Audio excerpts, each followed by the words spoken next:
Hey, we wanted to take a little bit of time to talk about our online, basically it's our texting service called Pic-A-Tech, and it's about 2 years old now, and the service allows technicians or estimators or anyone within the shop to text questions while you're in the moment. And I think probably one of the most difficult things about being a shop right now is not necessarily the cars, even though they have evolved drastically, but a lot of times it's interpreting the information. So it's not like you don't know the OE information is there, but sometimes it's even interpreting when you get it and read it. So we get a lot of questions of where is something, or two, I'm reading it but I don't understand it. And so you've picked a couple of the top inquiries over the last week or two? And I think it's important to note that, as you mentioned, that we are getting a lot more technicians, estimators, collision repair professionals going through those procedures. So the increase in volume that we're getting from Pic-A-Tech inquiries is great because it means that we're reading the procedures, we're following the procedures. But from time to time, we've got, OEMs are big companies, and oftentimes you got service involved, you got marketing involved, you got publications involved, and maybe an international publication. So you've got a lot of moving parts. And so sometimes we get some clarification that needs to be had, and we'll track that down and find the answer. I found a couple that I thought that we get a lot of questions on that are readily available, but again, people don't always know where to look for certain things. And then a couple, and not only do we help with the technical, but also on the business side, kind of how to help run your business, and you tackle a lot of that. I get the insurance questions, the estimating questions, those kind of things. Kristen, can you take this estimating Can you take this question? The first one I came up with was, we get this one quite a bit, is the procedure calls for plug welds. Can I use a spot weld in replacement? A lot of vehicle manufacturers will allow that. Toyota is one organization that allows that. So they have a collision repair information bulletin, their crib bulletin, number 181, that says that squeeze type resistant spot welding may be substituted for gas metal arc / MIG plug welds. However, spot weld substitutions should match the factory weld size, strength, and appearance. So again, one vehicle manufacturer that has a document that says, yes, if it calls for a plug weld, you can substitute spot welding. So that's one that we get quite often. Most of the OEs do have that. And I remember a couple of years ago we asked them, why don't you just put spot welding in the procedures? And their response was, well, really, unfortunately, I'm going to say unfortunately, right? A lot of shops don't have a spot welder. So they write the repair procedure for what they think a majority of collision repair centers will have and be able to do. And then somewhere differently in the manual, like with Toyota, it's a crib. General Motors has a very similar kind of a document that just says, hey, you can do, we would actually love for you to do spot welding. Just, make sure that you're same number, same places, same everything else. Or sometimes an increase in numbers. So some of the, Nissan used to require like 30% more. So again, bringing math back into it. But that would also be, that bulletin, so one of the things I want to bring out from a negotiation standpoint, that really rules out the use of a used quarter panel. So even if you remove that quarter from the backside, so I get that a lot. Well, I'm not drilling off that quarter, Kristen. I'm removing things from the backside and I'm leaving the panel intact. You still can't weld over a weld. Yeah. And if you're going to follow that OE documentation, then it rules that panel out. Exactly. No. Another one we get, especially a lot of unit sides, because a lot of vehicle manufacturers, thankfully, have some kind of ranges that they give to us. But we still get questions on that. So can I section it based on the damage? Stellantis is one organization, formerly Fiat Chrysler, formerly Daimler Chrysler, formerly Chrysler. So Stellantis has a publication. I pulled this one out of the Chrysler Pacifica manual, but it says service assemblies for body components may be disassembled if utilization of the subcomponents is more appropriate to the repair or reduce vehicle disruption. So we're creating a less invasive, less intrusive repair. We're not damaging OEM spot welds. We're not damaging OEM corrosion protection. So a lot of vehicle manufacturers will allow us to do those those sectioning procedures based on the damage location. And another thing that we get questions on is, I've got this assembly, but I don't need to put the whole assembly in. Can I just put in a portion of the assembly? And again, some vehicle manufacturers will allow that. Honda, for example, is one vehicle manufacturer that says if it makes more sense to, again, disassemble an assembly at a factory seam and put in just that sub-assembly, go for it. So again, the vehicle manufacturers, as more collision repair facilities are using these procedures, are seeing things that we're questioning or getting clarification on. Again, the vehicle manufacturers are doing a great job, I think, of updating things and helping us as repairers repair the vehicle more effectively. We've never had this much information available to us, really, in as easy to use and find format. But here's the issue. With every repair, what you need to do is going to be in multiple sections of the manual. So if you're using maybe, let's say, repair procedures that are built into your estimating system, and you're just looking, say, for a quarter panel procedure, that's not enough information to repair the car. There's going to be other sections of the manual you're going to need to research. And that means knowing what to look for, not just hoping it shows up. And that causes some people sometimes. They're holding one document when they call us, and we go, oh, here are the other 3 that go with that. Yeah. And they're a little surprised to find out that there was other stuff they should have been looking for. And one that we get a lot on that, where we kind of head down that rabbit trail, is the disconnecting battery. Because there's so many steps that are required now following battery disconnection or reconnection. That again, the procedure just says disconnect battery, and then the end says reconnect the battery.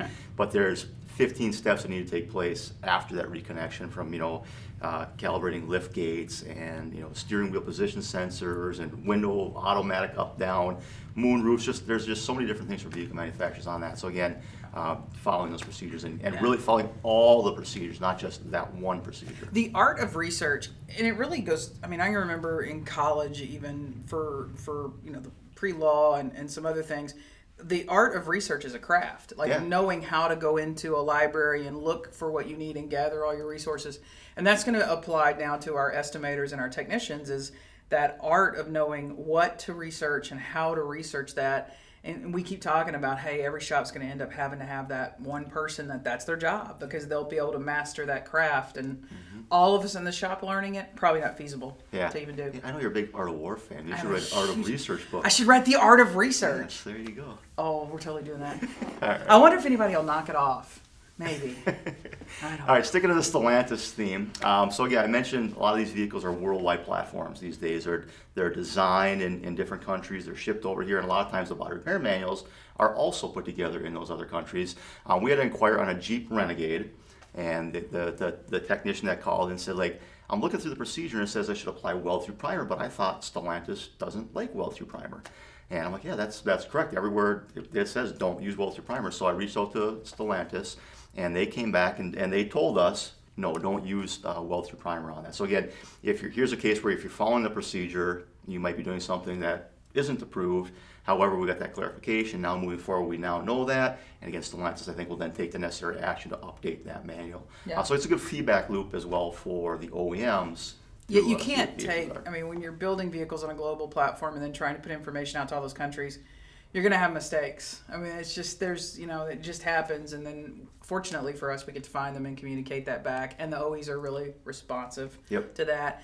But I think it's a good time to mention one of the other really cool things that you're doing with Pic-A-Tech is that when we have these, either the OE puts out a new procedure or a new bulletin or whatever, or we have a correction that needs to get made, you're sending blast messages out so every shop in the network is immediately aware of what one shop just found. So kind of power in numbers and support and all that. Yeah, and that's one thing I really love about the Pic-A-Tech is it's not reactive where I as a technician, I'm going to go research a procedure, I can't find it, and it's a one-on-one conversation between the technician and us. We now can tell every other technician in our network, hey, be aware of this bulletin, and now the next time that vehicle comes in their shop, they can. Yeah, the connectivity is great, and I also like that it's right on their phone. It's in their hand. So I could send out email notifications on a lot of things, but let's face it, we all have hundreds of emails in our tray, and we don't open them all. Or if I open one, I may not pass it along to everybody else. But when you get that beep on your phone and pull it out in your pocket and go, oh, I got a new text message, and it says, Collision Hub sent you a new text message, it's there. Yeah. You have it. Yeah, I think it's an unreasonable expectation that a technician is going to take the time to go in their email and read an email blast that we send. But I know they're going to look at that text message when it comes through. Yeah, exactly. One day we got to do a class on you teaching people how to make folders on their phone so they can move those over into folders. First. Yeah, okay. We'll get to that. Google Drive. All right, so another one that we're getting a lot of lately is, hey, does this vehicle manufacturer allow for wire repair of an ADAS system? So we have a lot of OEs that have publication that says, no SRS wire repair, or here's the parameters for SRS wire repair, but there's not a lot of do not repair ADAS wire, or here's how to repair ADAS wire. So recently we got an inquiry on, actually it was a 2015 Acura TLX. So we reached out to Honda and did some research on that. And what Honda has, they do have actually in their procedures information, it notes that if a connector and its terminals are not available or serviceable, wire harness replacement will be required. This means if there's damage to a wire or connector but replacement part or kits are not in the catalog, the part is not serviceable. So here you've got a vehicle manufacturer that says if there's no kit available, no wire repair available. So that's important information. I was still kind of, I'm going to be honest, I was a little blown away that there were people wanting to do wire repair to ADAS components, because to me it's a safety item. Absolutely, It's yeah. just critical as an airbag. And so when those questions started to roll in, I was a little taken aback. But manufacturers like Honda do a great job of making kits and pigtails, and they kind of anticipate what they think are going to be common wire problems, and they make stuff available. So if you can't order it, if it's not an OE part number, it gets a complete wire assembly. There you go. All right, and then the last one I want to talk about is, again, more on the business side, so something that you can kind of typically tackle. So we got an inquiry from our friend Dustin here, and this is a Hyundai Elantra. It was just kind of nicked. The vehicle was parked. It was unoccupied. No airbags deployed. The vehicle's off. I mean, like the car's just sitting there. Someone came by, and what we're looking at here is a little bit of damage on the left rear bumper cover, a little bit of damage, little tear there on the quarter panel, and a little bit of damage on the tail lamp. And so Dustin went and looked in the service information, and there was no requirement for steering column inspection or replacement or anything else, seatbelt replacement. The vehicle was parked unoccupied and turned off. So what Dustin continued to do is he went into the owner's manual, and within the same owner's manual there are two different statements. One says the entire seatbelt assembly after it has been worn in an accident, even if damage to the webbing is not apparent, that it has to be replaced. So worn seatbelt requires replacement. However, in another part of the same owner's manual says the entire seatbelt assembly or assembly should be replaced if the vehicle's been involved in an accident. No mention of it being worn, no mention of the vehicle being, the vehicle being, driven or turned on or anything else. So we have contradictory information right in the owner's manual and the service information that says you don't have to replace the seatbelts unless the pretensions are deployed. So I said, Kristen, how do we help this one out? And you said, well, we need to sit down with the customer. Yeah, so in these cases, it's not uncommon that you're going to find these contradictions, and sometimes you'll even, when you reach out to the OEs, you'll get a little bit more clarity on it. But when I write an owner's manual and I'm talking to a customer, when I think accident, we think collision, like a massive collision. We want the customer to be aware of an accident.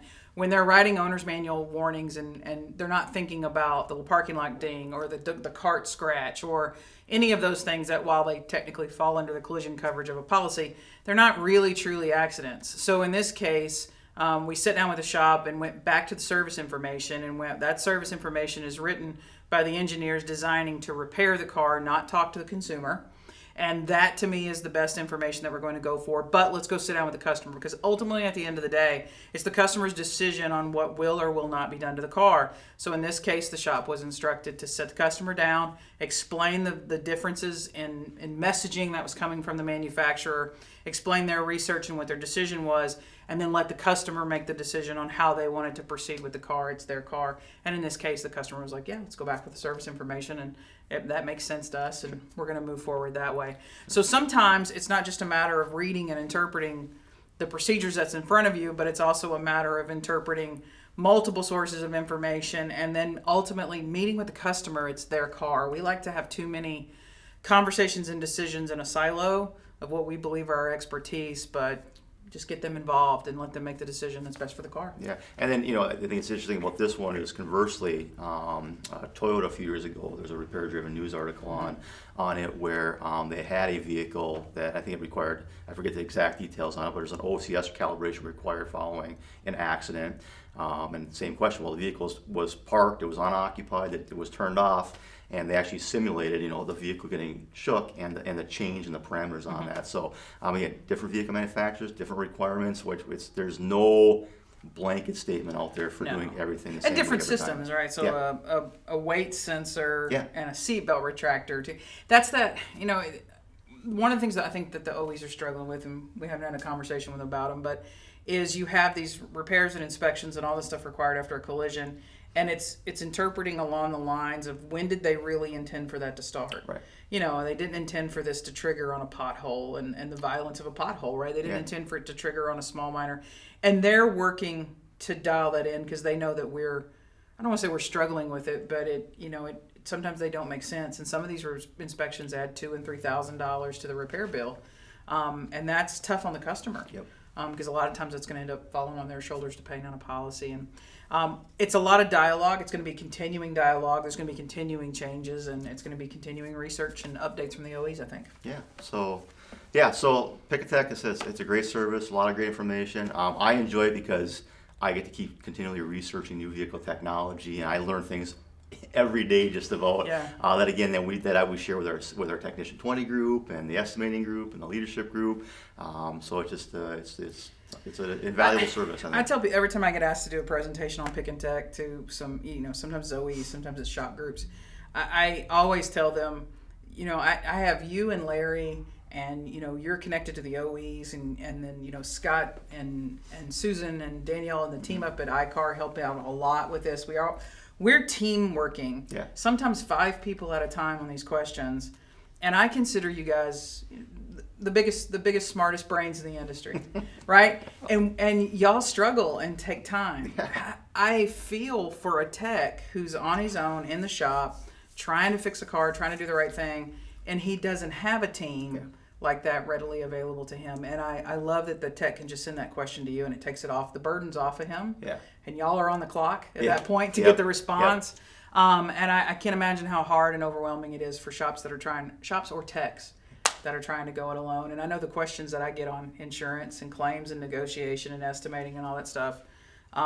We get into some pretty deep conversations, and a lot of times they're not pretty. They're like, well, what did you do? And so Pic-A-Tech is an amazing service, and Jason, I know it's super expensive. It is expensive. And that's a hard thing for a shop to take right now. What's it up to now? Is it $39 a month? Yeah, $39 a month per user, so it's not per shop, but it's $39 per phone that wants to register with us. Because we figured if we didn't do that, you'd have one phone in the shop that everybody. But $39 a month per user to have a helpline that answers questions and does the research for you, and does the digging, and does your research. For clarification purposes, we will not send you the OE repair procedures, right? So we are not violating any copyright laws with that. We will tell you what is or isn't available.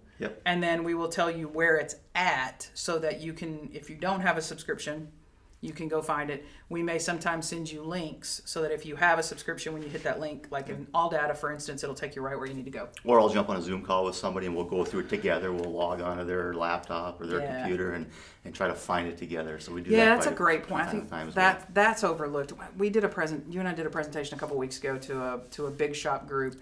And that was one of the things that they were surprised about, is that you'll jump on Zooms and teach. I call it, teach them how to fish versus give them a fish, and you're on Zoom teaching them how to go through the OE procedures, and that's valuable. And I enjoy it. We should charge more.